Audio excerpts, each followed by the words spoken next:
Hey guys, welcome back to Ignored Logistics. Today I'm going to be showing you how to start up an old diesel engine. This one, as far as I can tell, doesn't have glow plugs. It doesn't have an electric fuel pump or anything like that. I do want to point out something kind of interesting. I don't know if you can see it in here. I actually pulled this engine out of a field.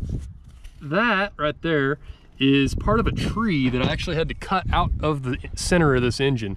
So these old engines are super durable, and this one runs great.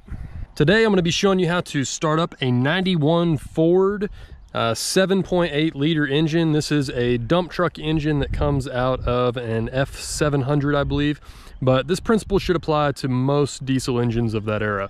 In a gas engine, you've got 5 things that you look for to see if it's going to run. You've got timing, compression, fuel, air, and fire. But in a diesel engine, we've only got 3 things we have to care about. We've got timing, we've got compression, which is the same as our spark in this case, and we have fuel. So first thing I had to do was get this going, and I did have to replace this starter solenoid. If you have to check that, pull the whole thing off, connect it to a battery, and if you see the little gear move out on its own, then that means your solenoid's good. If you pull your starter and you connect it and it spins but the gear doesn't move, then you know that you need a new solenoid. So that ran me about 50 bucks. The next thing that I had to do was figure out where to put fuel. So this is my fuel return line here and my fuel input line here on this engine. All I did was use a gas tank and some water hoses and just kind of jammed them on there, and then I set the gas tank up top and let gravity feed it down to get the fuel into it. I primed it a little bit, but these lines still had a little bit of fuel in them. This engine been sitting about 10 years or so.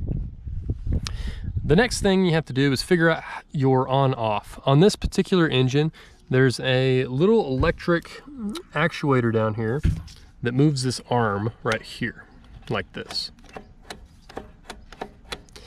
Now that is the start-stop system for this old school mechanical engine. Assuming that you found all 3 of those things, if you run it and it doesn't start, the next thing you have to do is come up here and you're going to crack each one of your fuel injectors. Just get them off of there a little bit and then start running the engine with the starter. You'll probably see fuel start to spray out of all of them. Once all these have fuel spraying out of them, then you start putting them back on. So it took me running it with a good battery about a minute or so to get enough fuel, and then I put everything back on.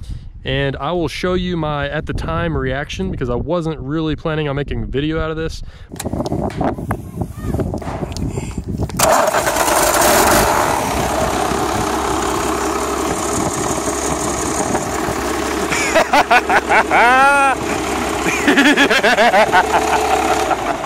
Oh, that's exciting!